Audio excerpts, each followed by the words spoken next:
Hello trainees, ഇന്ന് നമ്മൾ Jack plain ഉപയോഗിക്കാൻ ആണ് പഠിക്കാൻ പോകുന്നത്. ഈ വീഡിയോയുടെ ലക്ഷ്യങ്ങൾ: പ്ലാനിങ്ങിനായി പ്ലെയിൻ സെറ്റ് ചെയ്യുക, ജാക്ക് പ്ലെയിൻ ബ്ലേഡ് സെറ്റ് ചെയ്യുക, ഒരു വുഡൻ പീസിനെ പ്ലെയിൻ ചെയ്ത് ഫേസ് സൈഡ് ഫേസ് എഡ്ജ് ആക്കുക, പ്ലെയിനിൻ്റെ ഉപയോഗം മനസ്സിലാക്കാം. അതിനായി ആദ്യം ജോബ് സീക്വൻസ്, തുടർന്ന് സ്കിൽ സീക്വൻസിലേക്ക് കടക്കാം. Let's start. ജോലിക്രമം: 120x25x250 mm ഫേസ് സൈഡ്, ഫേസിന്റെ എഡ്ജ് എന്നിവ പ്ലെയിൻ ആക്കുക. ജാക്ക് പ്ലെയിൻ പ്ലെയിനിങ്ങിനായി തയ്യാറാക്കുക. ജോബ് വർക്ക് ബെഞ്ചിൽ വയ്ക്കുക, അല്ലെങ്കിൽ ആശാരിയുടെ വശത്ത് ഫേസ് സൈഡ് ഉയർത്തി ജോബ് പിടിക്കുക. പാക്കിംഗ് പീസ് വർക്ക് പീസിനും വൈസിനും ഇടയിൽ വയ്ക്കുക. ജോബ് ഹൊറിസോണ്ടലായി വൈസിൽ ഫ്ലാറ്റായി നിലനിർത്തുക. ജാക്ക് പ്ലെയിൻ ഉപയോഗിച്ച് പ്ലെയിനിങ് ആരംഭിക്കുക. ഒരു ട്രൈ സ്ക്വയർ ഉപയോഗിച്ച് അതിന്റെ ഫ്ലാറ്റ്നെസ് പരിശോധിക്കുക. പെൻസിൽ ഉപയോഗിച്ച് ജോബിന്റെ ഫേസ് സൈഡ് അടയാളപ്പെടുത്തുക.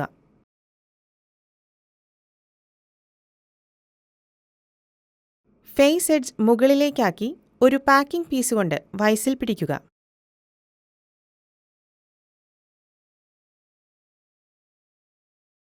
ഫേസ് എഡ്ജിൽ ഇത് പ്ലെയിൻ ചെയ്യുക. ജോബിന്റെ സ്ക്വയർനെസ്സും ഫ്ലാറ്റ്നെസ്സും പരിശോധിക്കുക. പെൻസിൽ ഉപയോഗിച്ച് ജോബിന്റെ ഫേസിന്റെ എഡ്ജ് അടയാളപ്പെടുത്തുക. ഫേസ് എഡ്ജിൽ നിന്ന് മാർക്കിംഗ് ഗേജ് ഉപയോഗിച്ച് ഇരുവശത്തും ആവശ്യമായ 100 mm വീതിയിൽ അളക്കുക. ഗേജ് ലൈനുകൾ താഴേക്ക് പ്ലെയിൻ ചെയ്യുക. സ്ക്വയർനെസ്സും സ്ട്രെയിറ്റ്നെസ്സും ടെസ്റ്റ് ചെയ്യുക.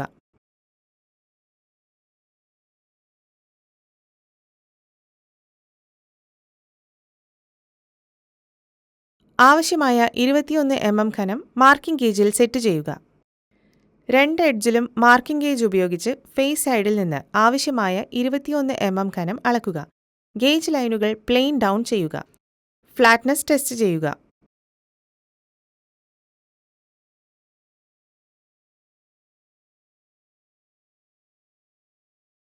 മരത്തിൽ സ്മൂത്ത് സർഫേസിൽ ആവശ്യമുള്ള അളവിൽ പ്ലെയിൻ ചെയ്യുന്നതിന് ജാക്ക് പ്ലെയിൻ ഉപയോഗിക്കുന്നു.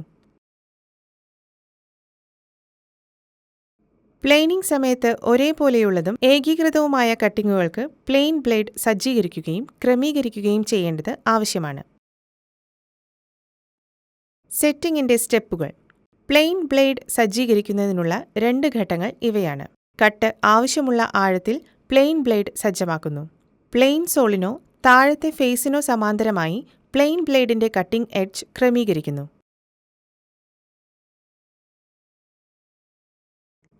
കട്ട് ആവശ്യമുള്ള ആഴത്തിൽ പ്ലെയിൻ ബ്ലേഡ് സജ്ജമാക്കുന്നു. നിങ്ങളുടെ കാഴ്ചയ്ക്കനുസൃതമായി പ്ലെയിനിന്റെ സോൾ സൗകര്യപ്രദമായ അകലത്തിൽ നിലനിർത്തിക്കൊണ്ട് പ്ലെയിൻ ഇടതുകൈയിൽ പിടിക്കുക. ബ്ലേഡിന്റെ കട്ടിംഗ് എഡ്ജ് പ്ലെയിനിന്റെ സോളിനോ താഴെയുള്ള ഫേസിനോ മുകളിലാകുന്നതുവരെ ആന്റി ക്ലോക്ക് വൈസിൽ അഡ്ജസ്റ്റിംഗ് നട്ട് കട്ടിന്റെ ഡെപ്തിനനുസരിച്ച് തിരിക്കുക.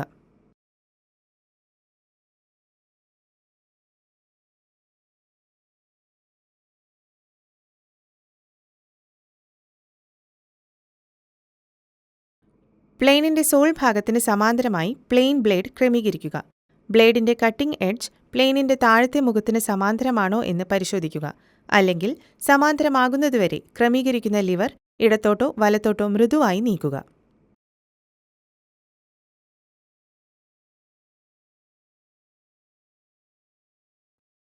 ബെഞ്ച് സ്റ്റോപ്പിന് നേരെ ജോബ് സ്ഥാപിക്കുക.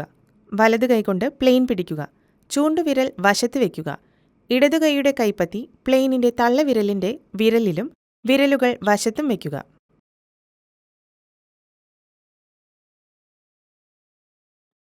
ബെഞ്ചിന് സമീപം ഇടത്തേകാൽ 70 ഡിഗ്രിയും വലതുകാൽ കഴുത്തുമായി ചരിച്ച് സൗകര്യപ്രദമായ അകലത്തിൽ ബെഞ്ചിന്റെ അടുത്ത് നിൽക്കുക.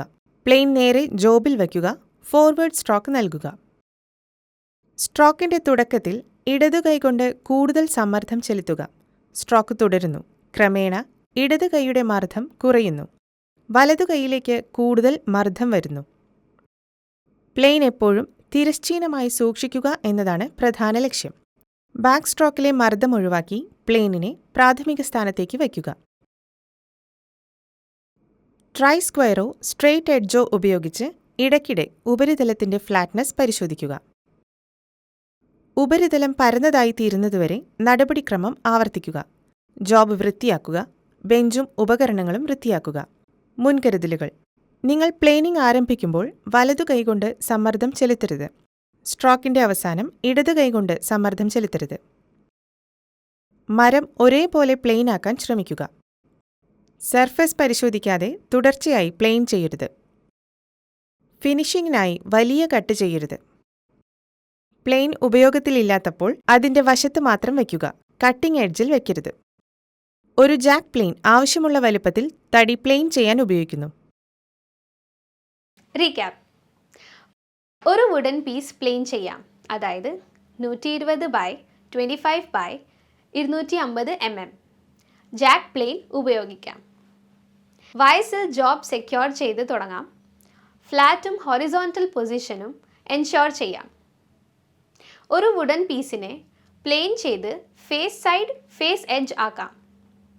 Gauge 100 mm width, thickness 21 mm use ചെയ്ത് മാർക്ക് ചെയ്യാം. കട്ട്സിനായി plane video set and adjust ചെയ്യാം. ഡെപ്തും അലൈൻമെൻറ്റും ശരിയാക്കാം. ശരിയായ ബോഡി പൊസിഷനിങ് ചെയ്ത് കൺസിസ്റ്റൻറ്റ് പ്രഷർ അപ്ലൈ ചെയ്ത് ഫ്ലാറ്റ്നെസ് ചെക്ക് ചെയ്യാൻ ട്രൈ സ്ക്വയർ ഉപയോഗിക്കാം. സർഫേസ് ഫ്ലാറ്റ് ആകുന്നതുവരെ റിപ്പീറ്റ് ചെയ്യാം. ഈ വീഡിയോയിൽ കാണിച്ചതെല്ലാം നിങ്ങൾക്ക് മനസ്സിലായെന്ന് വിശ്വസിക്കുന്നു. നന്ദി, നമസ്കാരം.